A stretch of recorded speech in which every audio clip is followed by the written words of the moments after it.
Hello everyone, today I'll be showing you how I paint these kind of flower fields.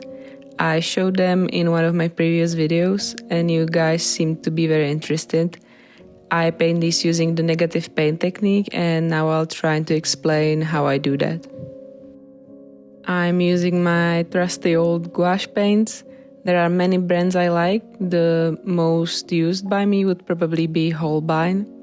You can use them straight out of the tube, but I like to squeeze them into my palettes, let them dry, and then reactivate them with water later. But you can totally follow this tutorial with watercolor paints as well. My favorite Richard Oliver brushes, but any synthetic brushes or your favorite ones will do. At the beginning, you should choose a reference picture of a flower field. I use it super vaguely in this process, you'll see, only occasionally coming back to it. The important thing you should look out for is the colors you like, shapes of the flowers, and the composition. However, you can change any of these however you like during the process, and I often do that and end up abandoning the reference picture quite a lot. My favorite trick to choosing a reference picture for these kind of meadow paintings is to find a bigger photo with a section of flowers I really like and then zooming on them. Pictures of flower fields can often be very busy, feel overwhelming, and therefore cutting a smaller piece out of the bigger frame can ease up things a lot. And then it's time to decide what kinds of flowers will your meadow contain. I like to go for at least 3 kinds and I choose vaguely based on the reference picture or on the flowers I know and see around me, flowers I like to paint, and that's also what I did in this instance. With these flowers you are mostly choosing the color of the blossom that you will paint, the shapes of the blossoms and the shapes of the leaves. It's great to come back to this little cheat sheet you make during the painting to know what shape of leaves belong to what flower and keep it consistent during the painting. Just so, for example, your poppy fields do not suddenly have sunflower leaves and so on. Next step is to choose the colors for the painting. I'm planning to do a video where I go in depth about choosing a palette for my paintings, but simply look at the reference pictures, see what shades you like, what shades go well together, play with it a bit. For this painting in particular, you'll need to choose at least 3 shades of green, 1 very light, 1 medium and 1 dark. And for these 3 green shades, it's great to not use the same tint. What I like to do, for example, is to go very yellowish green with the lightest shades and then petroleum, almost blue for the darkest green shade. And now we can start. I would suggest watching this video until the end before you start your own painting so you know what I'm doing, because I don't think it's super clear at the beginning. I'm laying the first layer of paint, which will consist of the flower blooms surrounded by your lightest green color. I'll keep the reference picture here for a bit, but as I said, I ended up not really using it and rather going with the composition I thought would look better. I'm making very rough shapes of the flowers, which will be later refined in the next step, so there's no need to spend much time on perfect shapes for now. We're painting a messy field, so everything should be randomly placed, a bit messy, not symmetrical, just how it would be in the nature. And after you're finished with the flowers, you can just cover the rest with your lightest green color. I try to vary it a bit with different shades of green as well. I think it adds the painting a bit more organic look.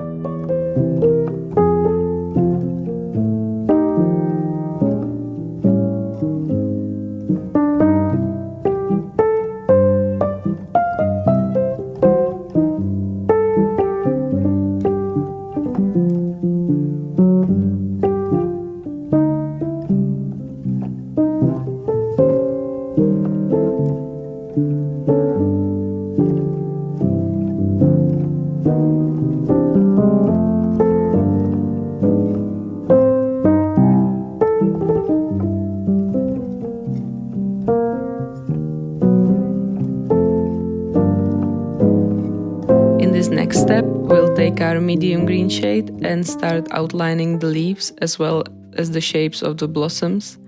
This is the step where I like to look at my cheat sheet, so I always match the correct flower with the correct leaves. The reference picture could also come in handy here. You can focus on positions and angles of different kinds of leaves.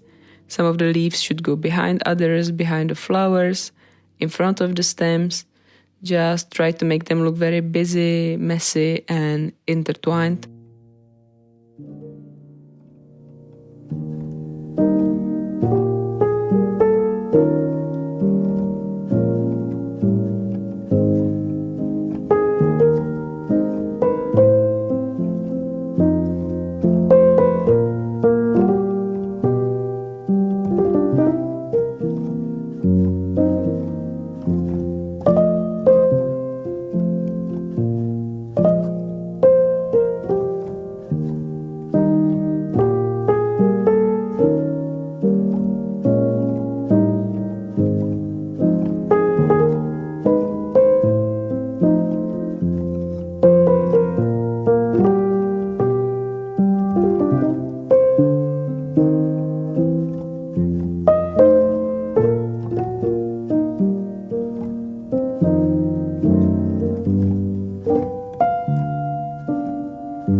Now, with the same medium green, we'll color in the background behind our flowers.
And here comes the last shade of green, the darkest one.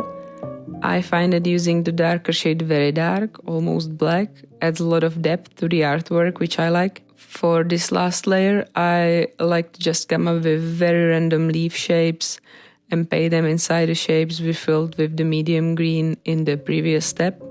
Once again, these can be super messy. You can add some stems here and there, grass leaves, just general leaf shapes, and then fill the space between them or behind them with the darkest shade of green as well.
As the last step, we'll be adding details to the flower blooms, the centers. I like to add some shading to them as well, I also like the looks of adding some of the details in white gouache color or some lighter color. I think it always pops and brightens the art.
Painting. If you have any questions, I'll try to answer them in the comments, and see you in the next video.